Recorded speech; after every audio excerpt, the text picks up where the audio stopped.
사상 초유의 반전입니다. 삼성의 기술이 테슬라의 칩을 독점 수주하고 있던 TSMC의 철벽을 무너뜨렸기 때문인데요. 한때 삼성 위기론까지 나왔지만 결국 압도적인 기술력과 집요한 노력으로 세계 최고의 천재라 불리는 일론 머스크의 마음을 돌려세운 삼성의 대역 전극을 지금부터 살펴보겠습니다. 시작 전 구독, 좋아요와 함께 어디서 보고 계신지 댓글로 남겨주시면 더욱 재밌는 사연으로 보답해드리겠습니다. 큰 힘이 됩니다. 감사합니다. 저는 사라 젠킨스, 미국 MIT의 수석연구원이자 월스트리트가 가장 신뢰하는 반도체 시장 분석가입니다. 2024년 봄 스탠퍼드 대학 연례 기술 포럼의 무대에 서 있던 저는 무려 3,000명의 청중 앞에서 한 가지 확신에 찬 선언을 하고 있었죠. 거대한 스크린에는 제가 직접 만든 그래프가 떠올랐습니다. TSMC가 전 세계 파운드리 시장의 60%를 차지하고 있는 그야말로 압도적인 지배력을 보여주는 차트였습니다. 제 목소리는 강당 전체에 울려 퍼졌습니다. 반도체 산업은 이제 단극 시대에 접어들었다고, TSMC는 현대의 로마 제국이라고 말이죠. 그리고 삼성은 제가 입술을 비틀며 덧붙였듯이 이제 그들의 속주조차 될 수 없는 처지라고 평가했습니다. 청중석에서는 낮은 웃음소리가 흘러나왔고 월스트리트에서 날아온 투자자들은 열심히 노트에 메모를 적어 내려가더군요. 바로 다음 날 삼성에게는 정말이지 치명적인 일격이 가해졌습니다. 퀄컴이 긴급 컨퍼런스 콜을 소집했다는 소식이 들려왔거든요. 저는 뉴욕 사무실에서 실시간으로 그 통화를 모니터링하고 있었습니다. 퀄컴 CEO의 목소리에는 분노가 가득했죠. 삼성의 4나노 공정 수율이 형편없이 낮아서 막대한 손실을 입었다는 것이었습니다. 그가 말을 이어갈수록 저는 모니터에 띄워진 삼성전자의 주가 그래프를 지켜봤습니다. 붉은색 선이 절벽처럼 아래로 곤두박질 치더군요.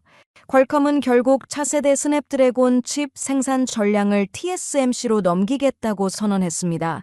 그 순간 저는 제 예측이 완벽하게 들어맞았다는 확신에 차서 커피를 한 모금 마셨죠. 일주일 후 대만 타이페이에서 열린 기자회견장. TSMC의 C.C. 웨이 회장이 단상에 올랐습니다. 저는 생중계로 그의 모습을 지켜봤는데 그의 표정에는 절대 권력자의 오만함이 가득했었습니다. 기자가 삼성과의 경쟁에 대해 묻자 그는 코웃음을 치며 대답했습니다. 우리는 경쟁자를 보지 않는다고, 그저 뒤따라오는 이들을 볼 뿐이라고 말이죠. 그 발언이 한국 언론에 보도되자마자 저는 삼성 파운드리 사업부의 한 지인으로부터 전화를 받았습니다. 그의 목소리는 떨리고 있었어요. 사무실 분위기가 장례식장 같다고, 직원들이 모두 깊은 패배감에 빠져 있다고 했죠. 저는 그에게 위로의 말을 건넸지만 속으로는 이것이 현실이라고 생각했습니다. 더 충격적인 소식은 그 다음 달에 들려왔습니다. 삼성 파운드리가 2조 5천억 원의 적자를 기록했다는 것이었죠. 하지만 그것은 단순한 숫자가 아니었습니다. 제가 입수한 내부 정보에 따르면 성과급이 0원으로 통보되자 핵심 엔지니어들이 줄줄이 사표를 던지고 있었거든요. 어느 날 저녁 저는 링크드인을 확인하다가 놀라운 광경을 목격했습니다. 삼성의 수석 엔지니어였던 김 박사가 TSMC로 이직했다는 소식이 올라와 있더군요. 그뿐만이 아니었습니다. 이 박사는 인텔로, 박 연구원은 애플로, 최 팀장은 엔비디아로, 마치 가라앉는 배에서 모두 탈출하듯 삼성의 인재들이 대거 빠져나가고 있었죠. 이런 상황을 종합한 저는 결국 제 커리어의 대표작이 될 보고서를 작성하기로 마음먹었습니다. 며칠 밤을 새워가며 데이터를 분석하고 업계 관계자들을 인터뷰했죠. 그렇게 탄생한 것이 바로 삼성 스테일메이트, 즉 삼성의 교착 상태라는 제목의 투자 보고서였습니다. 보고서의 핵심 메시지는 명확했습니다. 삼성 파운드리에 투자하는 것은 돈을 불태우는 행위와 같다고 말이죠.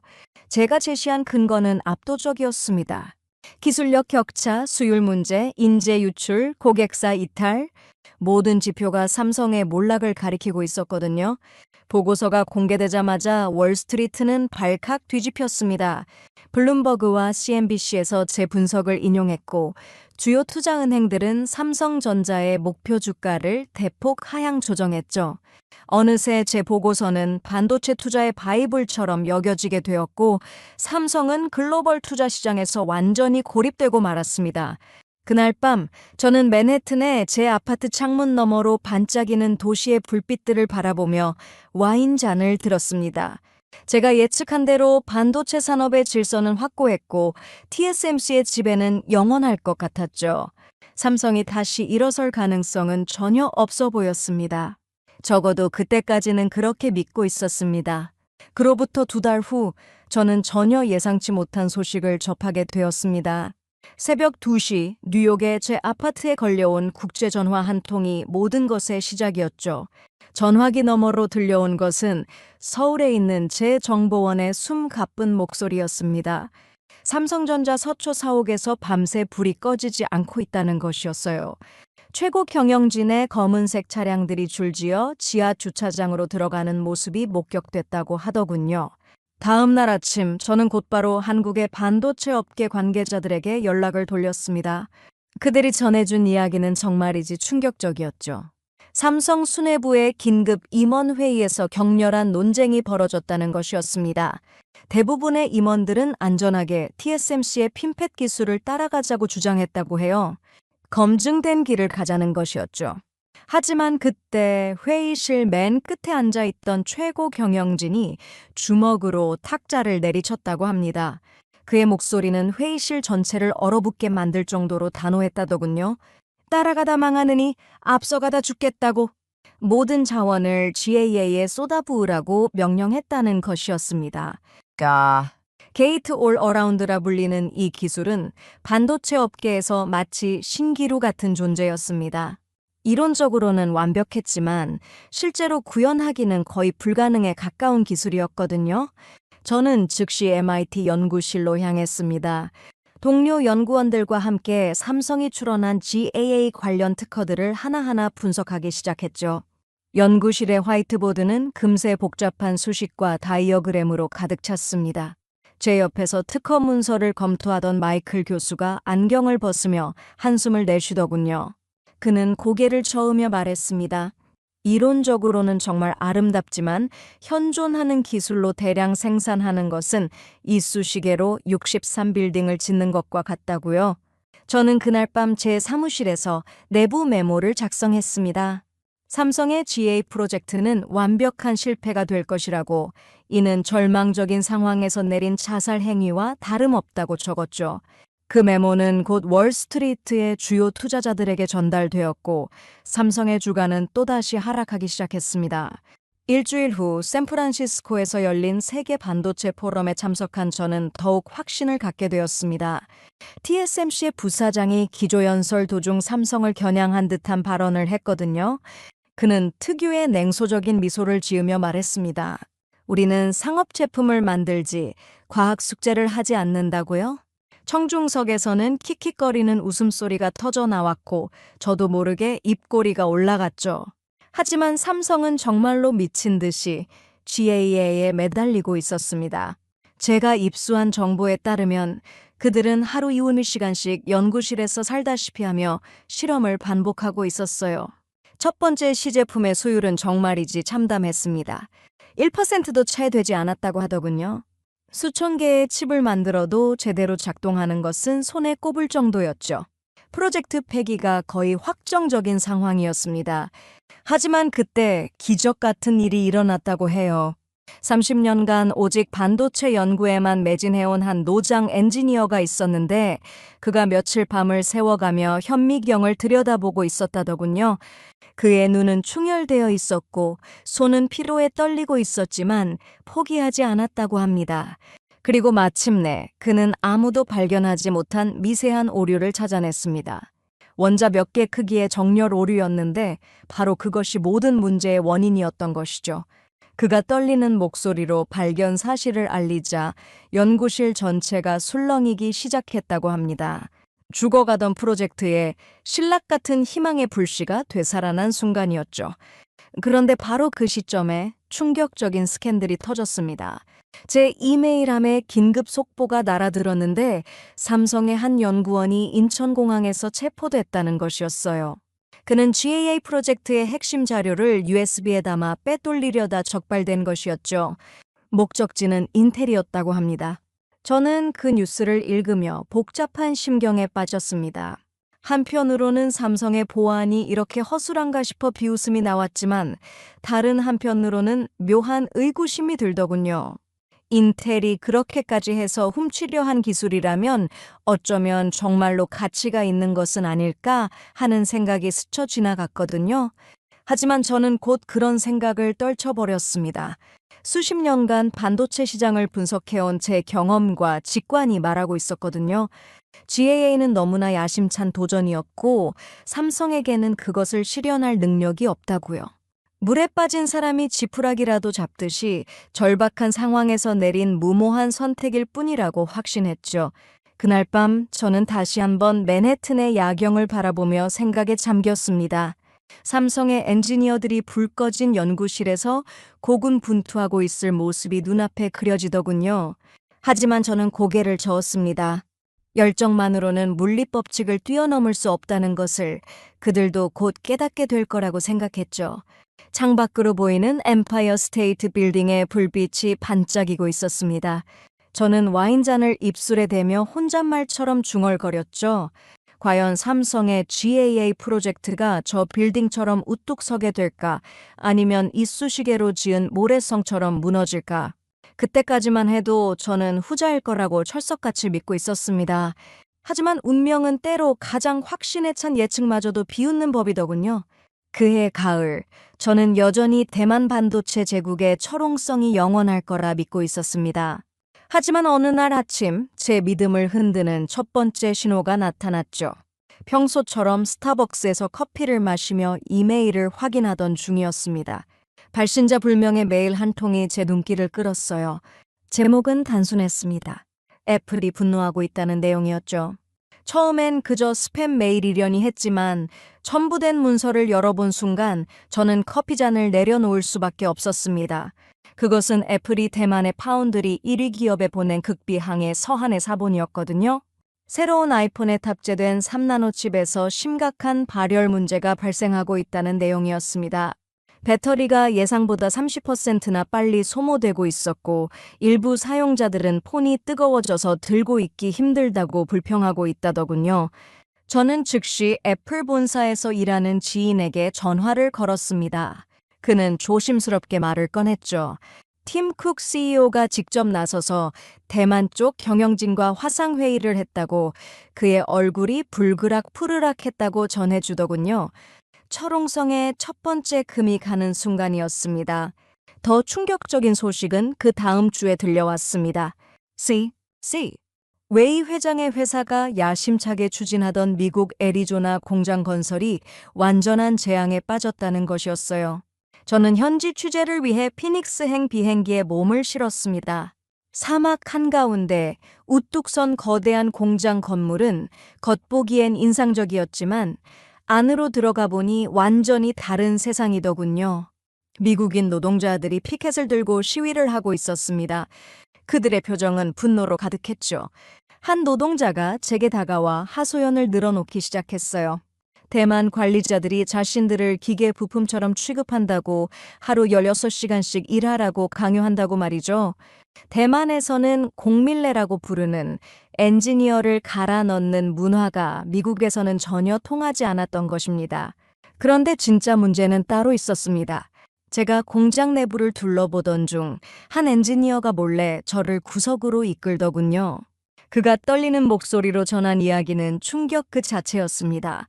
지난주에 미숙련 작업자가 수천억 원짜리 EUV 장비를 잘못 다루다가 완전히 망가뜨렸다는 것이었어요. 네덜란드에서 새 장비를 들여오려면 최소 1년은 걸린다고 하더군요. 뉴욕으로 돌아온 저는 깊은 생각에 잠겼습니다. 세계 1위 파운드리의 문제가 단순한 일시적 위기인지 아니면 더 깊은 구조적 문제의 신호인지 판단하기 어려웠거든요. 그때 또 한 통의 이메일이 도착했습니다. 이번엔 그 회사 내부의 고발자였죠. 그는 자신을 연구개발부서의 중간 관리자라고 소개했습니다. 그가 보내온 내용을 읽으면서 저는 등골이 서늘해지는 것을 느꼈어요. 현재 사용 중인 핀펫 기술이 이미 물리학적 한계에 도달했다는 것이었습니다. 더 작은 나노 공정으로 갈수록 전기 누설이 심해지고 있었고 이를 해결할 방법이 없다는 거예요. 하지만 경영진은 이 사실을 숨기고 고객들에게 불가능한 로드맵을 계속 약속하고 있다고 폭로했습니다. 저는 반신반의하며 그의 주장을 검증하기 시작했습니다. MIT의 동료들과 함께 대만 기업의 최근 학술 논문들을 분석했고 여러 업계 관계자들을 만나 교차 확인을 했죠. 놀랍게도 모든 증거가 그 고발자의 주장을 뒷받침하고 있었습니다. 그리고 마침내 결정적인 순간이 왔습니다. 업계 1위 기업이 10년 만에 처음으로 분기 실적 전망치를 달성하지 못하는 어닝 쇼크를 발표한 것이었죠. 컨퍼런스 콜에서 CEO는 애리조나 공장 지연을 주요 원인으로 꼽았지만 저는 이미 진실을 알고 있었습니다. 이것은 단순한 공장 문제가 아니라 기술적 한계에 부딪힌 거대 기업의 몸부림이었던 거예요. 더욱 흥미로운 것은 그 다음날 새벽에 들려온 소식이었습니다. 대만의 한 IT 전문 기자가 특종을 터뜨렸는데 그들이 극비리에 프로젝트 피닉스라는 이름의 특별 태스크포스를 가동시켰다는 것이었어요. 불사조라는 이름에서 알 수 있듯이 죽음에서 다시 살아나겠다는 절박함이 묻어나는 프로젝트명이었죠. 제가 입수한 정보에 따르면 이 프로젝트의 목표는 단 하나였습니다. 삼성이 개발 중인 GAA 기술을 뒤늦게라도 따라잡는 것이었어요. 대만의 거인이 그토록 조롱하던 과학 숙제를 이제는 자신들도 시작해야 한다는 사실을 스스로 인정한 셈이었죠. 그날 밤 저는 오랜만에 잠을 이루지 못했습니다. 제 노트북 화면에는 주가 차트가 떠 있었는데 붉은 선이 계속 아래로 향하고 있었거든요. 반면 한국 증시에서는 삼성전자가 조금씩 반등의 기미를 보이고 있었습니다. 창밖을 보니 뉴욕의 새벽이 밝아오고 있었습니다.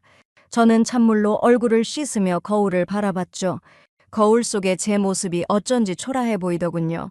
세계 최고의 반도체 분석가라고 자부했던 제가 과연 뭔가 중요한 것을 놓치고 있는 건 아닐까 하는 의구심이 처음으로 들기 시작했습니다.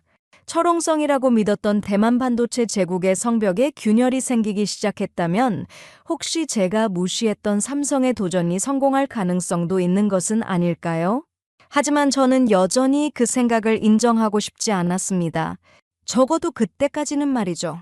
그로부터 한 달 후 저는 전혀 예상치 못한 곳에서 판도가 뒤집히는 첫 신호를 포착하게 되었습니다. 텍사스 오스틴에서 열린 자동차 산업 컨퍼런스에 참석했을 때의 일이었죠. 점심시간에 테슬라의 한 엔지니어와 우연히 마주쳤는데 그의 표정이 심상치 않더군요. 커피를 마시며 대화를 나누던 중 그가 조심스럽게 입을 열었습니다. 지금 기가 텍사스 공장에서는 정말 큰 문제가 터졌다고 말이죠. 그의 이야기에 따르면 테슬라가 대만에서 공급받은 3나노 칩으로 최신 AI5C 제품을 만들어 자율주행 시뮬레이션을 돌렸다고 합니다. 그런데 칩이 엄청난 연산량을 감당하지 못하고 과열되어 시스템이 멈춰버렸다는 거예요. 더 충격적인 것은 옵티머스 로봇도 작동 중에 갑자기 오류를 일으켜 쓰러졌다는 사실이었죠. 저는 그의 말을 반신반의하며 들었습니다. 하지만 그가 몰래 보여준 동영상을 보는 순간 모든 의심이 사라졌어요. 화면 속에는 연기를 뿜으며 작동을 멈춘 서버렉이 담겨 있었고 엔지니어들이 황급히 소화기를 들고 뛰어다니는 모습이 생생하게 녹화되어 있었거든요. 그런데 진짜 폭풍은 그 다음날 몰아쳤습니다. 저는 월스트리트의 한 지인으로부터 긴급 전화를 받았는데 그의 목소리는 흥분으로 떨리고 있었어요. 일론 머스크가 기가 텍사스 회의실에서 대만산 불량칩 시제품을 벽에 집어던졌다는 것이었습니다. 제 지인은 테슬라 내부 소식통의 말을 그대로 전해주었는데 머스크가 이렇게 소리쳤다고 하더군요. 이 쓰레기는 비디오 게임도 못 돌린다고 당장 대안을 찾아오라고 말이죠. 그 회의실에 있던 임원들은 모두 얼어붙었고 긴급 대책 회의가 소집되었다고 합니다. 바로 그 순간이었죠.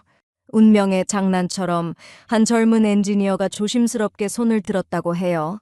나중에 알게 된 사실이지만 그는 한국계 미국인 2세였습니다. 서울대학교에서 교환학생을 했던 경험이 있어서 한국의 반도체 산업을 어느 정도 알고 있었다더군요. 그가 떨리는 목소리로 말을 꺼냈다고 합니다. 사장님, 욕먹을 각오로 말씀드립니다. 세상이 비웃고 있지만 삼성의 GAA가 유일한 대안일 수 있습니다. 회의실은 잠시 침묵에 빠졌고 다른 임원들의 시선이 일제히 그에게 쏠렸다고 하더군요. 놀랍게도 머스크는 그의 제안을 무시하지 않았습니다. 오히려 몸을 앞으로 기울이며 더 자세히 설명해 보라고 했다는 거예요.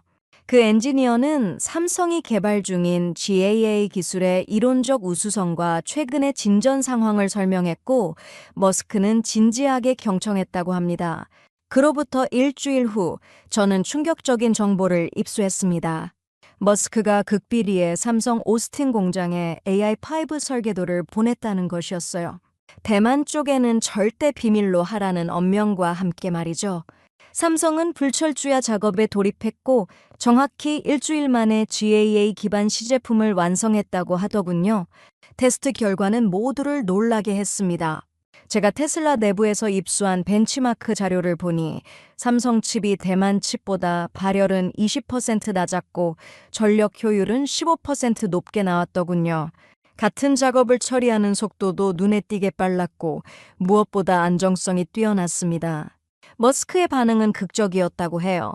그는 테스트 결과를 보고 잠시 말을 잃었다가 이내 특유의 미소를 지으며 한마디를 남겼다고 합니다. 때로는 약자가 더 배고프다고 그 배고픔이 혁신을 만든다고 말이죠.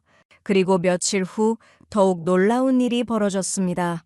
한밤중에 일론 머스크가 수행원도 없이 개인 비행기로 삼성 오스틴 공장을 기습 방문한 것이었어요. 공장 경비원도 깜짝 놀랐다고 하더군요. 세계 최고의 부자가 혼자서, 그것도 새벽 2시에 나타났으니까요. 머스크는 그 시간에도 불이 환하게 켜져 있는 연구동으로 직행했다고 합니다. 그곳에서는 한국에서 파견된 엔지니어들이 여전히 일하고 있었죠. 그들은 테슬라의 요구사항을 맞추기 위해 24시간 교대로 근무하고 있었는데 새벽에도 활기가 넘치더라는 거예요. 특히 머스크의 마음을 사로잡은 것은 삼성이 구성한 테슬라 전담팀이었습니다. 그들은 머스크가 새벽 3시에 문자로 보낸 사소한 요청사항도 30분 안에 답변을 보내왔다고 해요. 대만 쪽이 테슬라를 수백 개 고객 중 하나로 취급했다면 삼성은 마치 유일한 파트너처럼 대우했던 것이죠. 머스크는 연구실 구석구석을 둘러보며 엔지니어들과 대화를 나눴다고 합니다. 그들의 헝그리 정신과 열정에 깊은 감명을 받았다더군요. 특히 한 젊은 엔지니어가 칩의 미세한 개선점을 열정적으로 설명하는 모습을 보며 자신의 젊은 시절이 떠올랐다고 했습니다. 새벽 5시가 되어서야 공장을 떠난 머스크는 차에 오르기 전에 삼성 임원에게 한마디를 남겼다고 해요. 오늘 제가 본 것은 단순한 기술이 아니라 미래였다고, 그리고 그 자리에서 AI5 칩의 독점 계약을 대만에서 삼성으로 옮기겠다라고 선언했다는 것이었습니다. 소식을 들은 저는 한동안 멍하니 앉아 있을 수밖에 없었습니다. 제가 그토록 확신했던 반도체 업계의 질서가 단 한 명의 천재 기업가의 결정으로 뒤바뀌려 하고 있었거든요. 창밖으로 뉴욕의 마천루들이 아침 햇살에 반짝이고 있었지만 저에게는 마치 기울어진 탑처럼 보이더군요. 하지만 이것은 시작에 불과했습니다. 진짜 폭풍은 아직 오지 않았거든요. 머스크의 새벽 방문 소식은 순식간에 업계 전체로 퍼져나갔습니다. 하지만 공식적인 발표는 없었기에 모두가 숨죽이고 기다리는 이상한 고요함이 이어졌죠. 저는 그 며칠 동안 거의 잠을 이루지 못했습니다. 월스트리트의 동료들로부터 끊임없이 전화가 걸려왔거든요. 정말 머스크가 대만을 버리고 삼성을 선택했느냐고, 제 의견이 어떠냐고 묻더군요. 하지만 저도 확실한 답을 줄 수 없었습니다. 모든 것이 소문과 추측뿐이었으니까요. 그러던 어느 날 아침 제 이메일에 테슬라 3분기 실적 발표회 초청장이 도착했습니다. 평범한 초청장이었지만 왠지 모를 불길한 예감이 들더군요. 특히 머스크가 직접 참석해서 질의응답을 진행한다는 문구를 보는 순간 심장이 빠르게 뛰기 시작했습니다. 실적 발표 당일 저는 맨해튼의 사무실에서 생중계를 지켜봤습니다. 화면에는 평소와 다름없이 자신감 넘치는 머스크의 모습이 비치고 있었죠. 재무실적 발표가 끝나고 질의응답 시간이 되자 제 옆에 앉아있던 동료가 미소를 지으며 말했습니다. 이제 진짜 쇼가 시작되겠군요. 그의 예상은 적중했습니다. 월스트리트의 한 애널리스트가 마이크를 잡고 날카로운 질문을 던졌거든요. 그는 제 동료이기도 했는데 특유의 냉소적인 어조로 물었습니다. 최근 대만 쪽과의 계약을 깬 것은 테슬라의 공급망이 불안정하다는 신호가 아니냐고 말이죠. 분명 함정 질문이었습니다. 어떻게 대답하든 문제가 될 수 있는 교묘한 질문이었거든요. 저는 화면 속 머스크의 표정을 주시했습니다. 그런데 놀랍게도 그의 입가에 미소가 번지더군요. 그리고 다음 순간 제 인생에서 가장 충격적인 발언을 듣게 되었습니다. 머스크가 여유롭게 웃으며 대답했거든요. 아니요, 그렇지 않습니다. 사실 삼성의 파운드리 서비스는 환상적입니다. 그가 판타스틱이라는 단어를 발음하는 순간 저는 숨을 멈췄습니다. 제 모니터 한쪽에 띄워놓은 삼성전자 주가 그래프가 갑자기 수직으로 치솟기 시작했거든요. 하지만 그것은 시작에 불과했습니다. 다른 기자가 손을 들고 추가 질문을 했죠. 그래도 기술 리더십은 여전히 대만 쪽이 앞서는 것 아니냐고 말입니다. 아마 그 기자도 머스크가 외교적인 답변을 할 거라고 예상했을 겁니다. 그런데 머스크의 대답은 모두의 예상을 완전히 뛰어넘었습니다. 그는 잠시 침묵하다가 폭탄 선언을 했거든요. 사실 우리는 삼성의 텍사스 공장이 대만의 애리조나 공장보다 더 진보한 장비를 갖추고 있음을 발견했습니다. 더 진보했다. 어드밴스드. 그 말이 나오는 순간 제가 들고 있던 커피잔이 손에서 미끄러져 바닥에 떨어졌습니다. 뜨거운 커피가 제 신발 위로 쏟아졌지만 저는 그것조차 느끼질 못했어요. 머리가 완전히 하얘졌거든요. 이것은 단순한 가격 협상이나 계약 변경의 문제가 아니었습니다. 세계 최고의 혁신가가 공개적으로 기술적 우위가 역전되었음을 선언한 것이었어요. 제가 몇 달 전에 자신 있게 발표했던 삼성 스테일메이트 보고서가 순식간에 휴지 조각이 되는 순간이었죠. 제 주변의 동료들도 모두 충격에 빠져 있었습니다. 한 명은 입을 벌린 채 화면을 쳐다보고 있었고 다른 한 명은 황급히 전화기를 들어 어디론가 연락을 돌리기 시작했어요. 사무실 전체가 벌집을 쑤셔놓은 것처럼 소란스러워졌죠. 그런데 진짜 충격은 그 다음에 찾아왔습니다. 제 모니터의 또 다른 창에서는 대만 기업의 주가가 폭락하고 있었거든요. 머스크의 발언이 끝나고 정확히 10분 만에 시가총액 수십조 원이 증발했습니다. 반면 삼성전자는 상한가를 향해 질주하고 있었죠. 그때부터 제 휴대폰이 미친 듯이 울리기 시작했습니다. 전화벨 소리가 끊이질 않더군요. 대부분은 제 보고서를 믿고 투자했던 고객들이었습니다. 그들의 목소리는 분노로 가득했어요. 당신 보고서를 믿고 대만 쪽에 올인했는데 이게 무슨 일이냐고, 손실을 어떻게 책임질 거냐고 소리치더군요. 저는 떨리는 손으로 전화를 받으며 변명조차 제대로 하지 못했습니다. 뭐라고 설명해야 할지 모르겠더라고요. 제가 그토록 확신했던 모든 것이 단 1시간 만에 무너져 내렸으니까요. 창밖을 보니 해가 지고 있었습니다. 맨해튼의 석양이 유난히 붉게 느껴지더군요. 마치 제 얼굴처럼 말이죠. 저는 흐트러진 머리를 쓸어 올리며 깊은 한숨을 내쉬었습니다. 그날 밤 저는 처음으로 제 커리어가 끝났을지도 모른다는 생각을 했습니다. 세계 최고의 반도체 분석가라는 타이틀이 얼마나 부질없는 것인지 깨달았죠. 하지만 동시에 강한 호기심도 생겼습니다. 대체 삼성이 어떻게 이런 대역전을 이뤄냈을까? 제가 무엇을 놓쳤을까? 저는 노트북을 열고 다시 분석을 시작했습니다. 이제는 선입견 없이 처음부터 다시 들여다볼 시간이었죠. 진실을 마주할 시간이 온 것입니다. 그날 밤 저는 사무실 문을 잠그고 완전히 새로운 마음으로 분석에 돌입했습니다. 책상 위에는 커피가 식어가고 있었지만 저는 그것조차 잊은 채 모니터 앞에 앉아 있었죠. 위성사진, 공급망 데이터, 특허 문서, 학술 논문까지. 제가 그동안 선입견으로 무시했던 모든 자료들을 다시 꺼내 들었습니다. 특히 삼성의 GAA 관련 논문들을 하나하나 정독하기 시작했어요. 새벽 3시가 되자 놀라운 사실을 발견했습니다. 삼성이 단순히 운이 좋아서 성공한 것이 아니었더군요. 그들은 3년 전부터 체계적으로 준비해왔고 실패를 거듭하면서도 포기하지 않았습니다. 제가 과학 숙제라고 비웃었던 그 기술에 수조 원을 쏟아 부으며 묵묵히 전진했던 거예요. MIT의 동료 교수에게 전화를 걸어 의견을 구했습니다. 새벽 시간임에도 그는 전화를 받아주었죠. 제가 삼성의 GAA 데이터를 설명하자 그는 잠시 침묵하더니 인정할 수밖에 없다고 말하더군요. 삼성의 도박이 성공했다고, 그들은 대만이 실패한 물리적 한계를 정말로 넘어섰다고 말이죠. 바로 그때였습니다. 제 이메일에 특종 기사 알림이 떴어요. 테크 전문 블로그에 테슬라 내부용 칩 비교 메모가 유출됐다는 것이었습니다. 저는 떨리는 손으로 링크를 클릭했죠.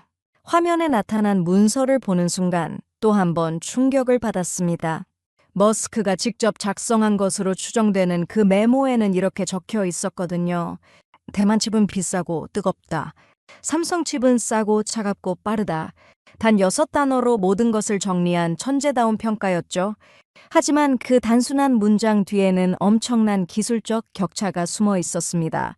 저는 곧바로 제 정보망을 총동원했습니다. 삼성 내부 소식통, 테슬라 관계자, 업계 전문가들. 새벽임에도 불구하고 수십 통의 전화를 걸었죠. 그리고 마침내 충격적인 진실을 알게 되었습니다. 이번 계약이 단순한 칩 공급 계약이 아니었다는 거예요. 제 소식통에 따르면 일론 머스크가 삼성 수뇌부와 직접 화상 통화를 했다고 합니다. 그것도 한 번이 아니라 여러 번이요. 그들이 논의한 것은 반도체뿐만이 아니었습니다. 배터리, 디스플레이, 심지어 로봇 기술까지 포괄적인 미래 기술 동맹을 맺었다는 것이었죠. 더 놀라운 사실도 있었습니다. 제가 입수한 대만 쪽 계약서 원본을 보니 그들이 얼마나 오만했는지 적나라하게 드러나 있더군요. 독점적 지위를 이용해 머스크에게 30%의 가격 인상을 일방적으로 통보했던 거예요. 게다가 긴급 요청에 대한 대응 시간도 기존보다 늘렸고 기술 지원도 축소했습니다. 반면 삼성은 정반대였습니다. 제가 확인한 바로는 그들이 테슬라만을 위한 24시간 전담 서비스팀을 구성했더군요. 팀장부터 막내 엔지니어까지 모두 영어가 능통한 직원들로 배치했고 머스크의 사소한 요구사항도 즉각 대응할 수 있는 체제를 만들었습니다. 특히 인상적이었던 것은 삼성이 보여준 유연성이었습니다. 대만 쪽이 수백 개 고객사를 관리하느라 테슬라를 그저 많은 고객 중 하나로 취급했다면 삼성은 마치 테슬라가 유일한 고객인 것처럼 대우했더군요. 한 삼성 임원은 이렇게 말했다고 합니다. 우리에게 테슬라는 단순한 고객이 아니라 미래를 함께 만들어갈 파트너라고요.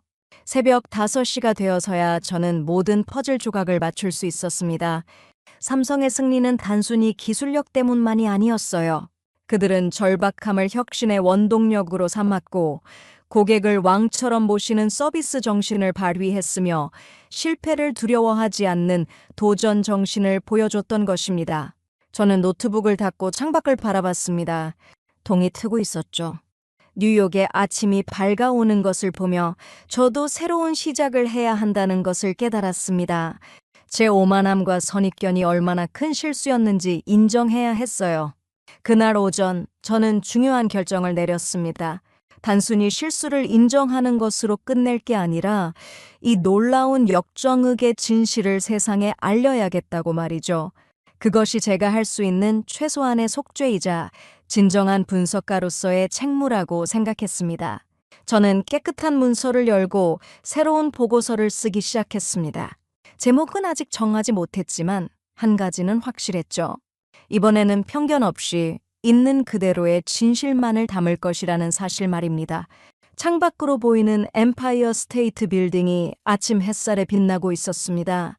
마치 한국의 거대한 기업이 일궈낸 기적처럼 찬란하게 빛나고 있었죠.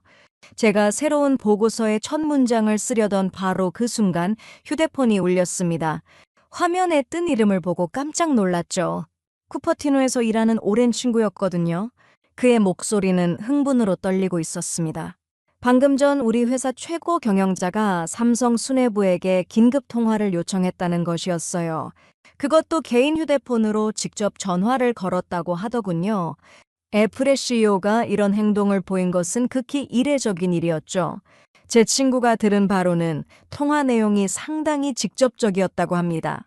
팀 쿡이 대만산 칩의 발열 문제에 대한 불만을 솔직하게 토로했다는 거예요. 새 아이폰 사용자들의 불만이 쇄도하고 있는데 근본적인 해결책이 보이지 않는다고 말이죠. 그리고 마지막에 이렇게 덧붙였다고 합니다. 차기 아이폰의 이미지 센서 전량을 삼성에 맡기고 싶다고요? 이미지 센서. 겉보기엔 작은 부품이지만 업계 사람들은 모두 알고 있었습니다. 이것이 향후 메인 프로세서까지 넘기기 위한 신호탄이라는 것을 말이죠. 애플이 삼성의 기술력을 시험해 보겠다는 의도였던 거예요. 그런데 이것은 시작에 불과했습니다. 머스크의 발언이 나간 지 정확히 48시간 후 자동차 업계에 거대한 지진이 일어났거든요. 제가 디트로이트에 있는 소식통으로부터 받은 정보는 정말 극적이었습니다. GM, 포드, 폭스바겐, 도요타, 현대차까지 전 세계 주요 자동차 회사 CEO들이 긴급 화상회의를 소집했다는 것이었어요. 회의 주제는 단 하나였습니다. 테슬라가 확보한 삼성칩에 어떻게 대응할 것인가? 회의에 참석했던 한 임원의 말을 들어보니 분위기가 거의 공황 상태였다고 합니다. 한 CEO가 주먹으로 탁자를 치며 소리쳤다더군요. 테슬라가 우리보다 5년은 앞서가는 칩을 손에 넣었다고 이대로면 자율주행 경쟁에서 완전히 뒤처질 거라고 말이죠. 그리고 결론은 하나였습니다. 당장 삼성과 접촉하라. 그로부터 일주일 후 저는 믿기 힘든 광경을 목격하게 되었습니다. 한국으로 출장을 가던 중 김포공항에서 잠시 환승하게 되었는데 활주로에 늘어선 전용기들의 행렬이 끝이 보이지 않더군요. 보잉 비즈니스 제트, 걸프스트림, 봄바디어. 세계 각국 대기업들의 전용기들이 줄지어 착륙하고 있었습니다. 공항 관계자에게 물어보니 웃으며 대답하더군요. 요즘 수원 가는 길이 너무 막힌다고 외국 기업 임원들이 삼성전자 본사로 가느라 교통체증이 심각하다고 말이죠. 불과 몇 주 전까지 삼성의 이메일을 무시하던 그들이 이제는 제발 칩을 만들어 달라고 순례에 가까운 행렬을 이루고 있었던 겁니다. 특히 인상적이었던 것은 독일 자동차 회사들의 움직임이었습니다. 평소 그들의 오만함은 유명했거든요. 하지만 이번엔 달랐습니다. 벤츠와 BMW의 최고 기술 책임자들이 함께 한국을 방문했고 삼성 임원들 앞에서 고개를 숙이며 협력을 요청했다고 하더군요. 이런 급격한 변화는 대만 쪽에도 치명적인 타격을 입혔습니다. 제가 입수한 내부 문서를 보니 그들이 얼마나 절박한지 한눈에 알 수 있었어요. 남은 고객사라도 지키기 위해 굴욕적인 대규모 할인을 제안하고 있었거든요. AMD와 엔비디아에게 20% 할인을 제시했고 중국 기업들에게는 30%까지 깎아주겠다고 했습니다. 하지만 이미 삼성이라는 대안을 확인한 고객사들은 오히려 이를 이용해 더 많은 것을 요구했죠. 어떤 회사는 50% 할인과 함께 차세대 기술 무상 이전까지 요구했다고 합니다. 대만의 자존심은 산산조각이 났고 제가 말했던 단극 시대는 공식적으로 종말을 고했습니다. 바로 그때였습니다. CNBC에서 저에게 출연 요청이 왔어요. 이번 사태에 대한 제 의견을 듣고 싶다는 거였죠. 처음엔 거절하려 했습니다. 제 예측이 완전히 빗나간 상황에서 무슨 면목으로 방송에 나가겠습니까? 하지만 곰곰이 생각해보니 이것이 제가 해야 할 일이라는 생각이 들더군요. 방송 당일 저는 뉴욕의 스튜디오에 들어섰습니다. 붉은 조명이 켜지고 카메라가 돌아가기 시작했죠. 진행자가 예상대로 날카로운 질문을 던졌습니다. 제 보고서를 믿고 투자한 사람들이 큰 손실을 봤는데 어떻게 생각하느냐고 말이죠. 저는 깊은 숨을 들이쉬고 입을 열었습니다. 그리고 내 인생에서 가장 어려운 말을 꺼냈죠. 저는 명백히 틀렸습니다. 삼성의 잠재력을 과소평가했고 기술 혁신의 가능성을 무시했습니다. 이것은 변명의 여지가 없는 제 실수입니다.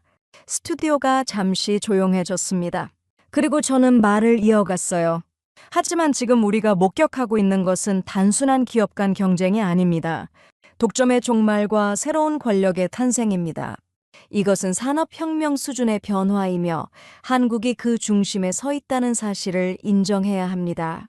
방송이 끝나고 스튜디오를 나서는데 이상하게도 마음이 가벼워지는 것을 느꼈습니다. 실수를 인정하는 것이 이렇게 홀가분한 일인지 처음 알았죠. 이제 정말로 새로운 시대가 시작되고 있었습니다. 그리고 그 시대의 주인공은 제가 무시했던 바로 그 회사, 삼성이었던 것입니다. 방송을 마치고 돌아온 다음 날 새벽, 저는 일론 머스크의 트위터 알림에 잠에서 깼습니다.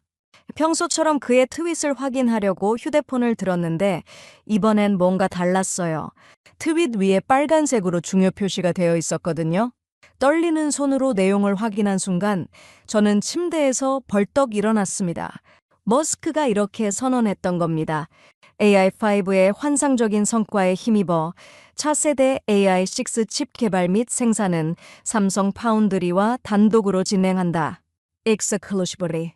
오직 삼성과만 한다는 뜻이었죠. 대만 쪽은 이제 테슬라의 플랜 B조차 되지 못한다는 사실상의 사망 선고였습니다. 저는 재빨리 노트북을 열고 업계 소식들을 확인했습니다. 예상대로 난리가 났더군요. 대만 쪽 주가는 장 시작과 동시에 하한가를 기록했고 긴급 이사회가 소집됐다는 속보가 떴습니다. 반면 삼성전자는 52주 최고가를 또다시 경신하고 있었죠. 그런데 진짜 폭탄은 일주일 후에 터졌습니다. 저의 업계 최고위급 정보원이 극비리에 전해준 소식은 정말 충격적이었거든요.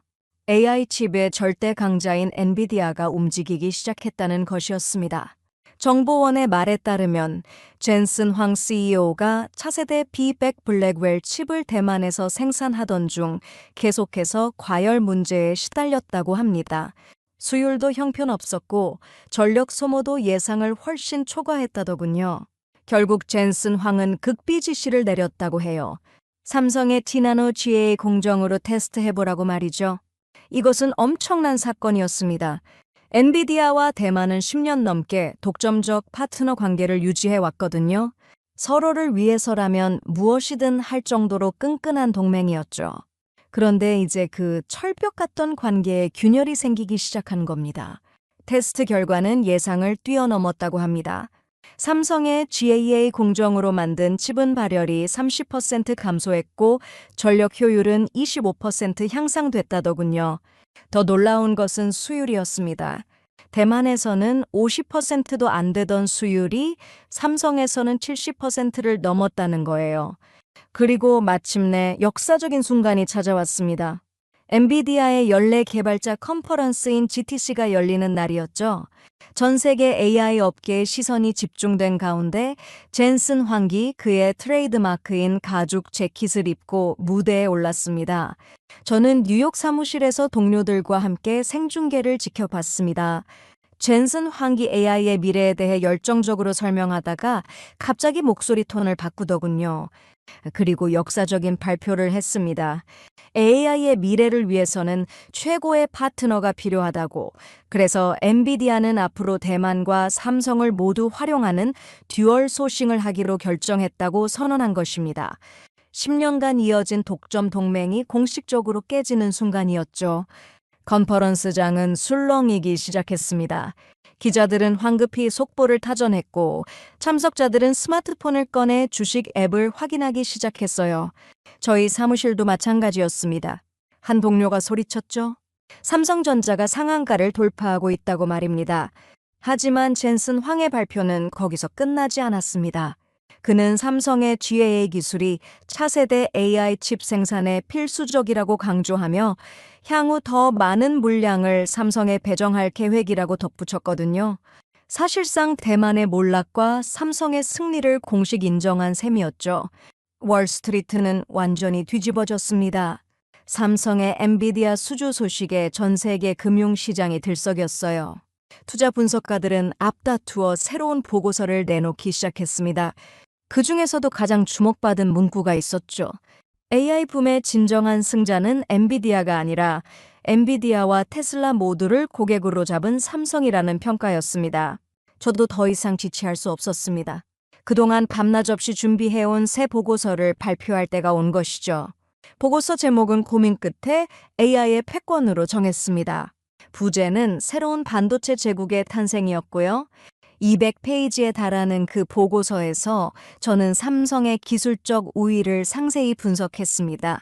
GAA 기술의 혁신성, 고객 중심 서비스의 차별화, 그리고 무엇보다 실패를 두려워하지 않는 도전 정신이 어떻게 이런 기적을 만들어냈는지 설명했죠.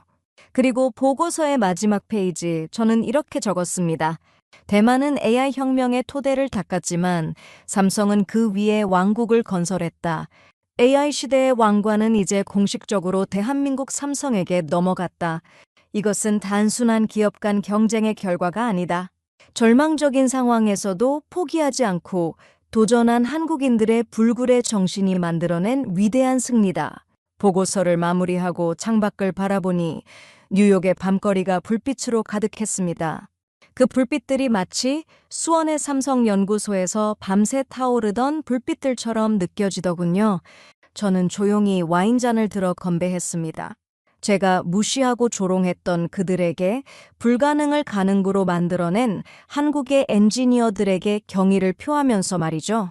세계 반도체 산업의 새로운 시대가 열렸고 그 중심에는 태극기가 펄럭이고 있었습니다. 정말이지 놀라운 대역전이었습니다.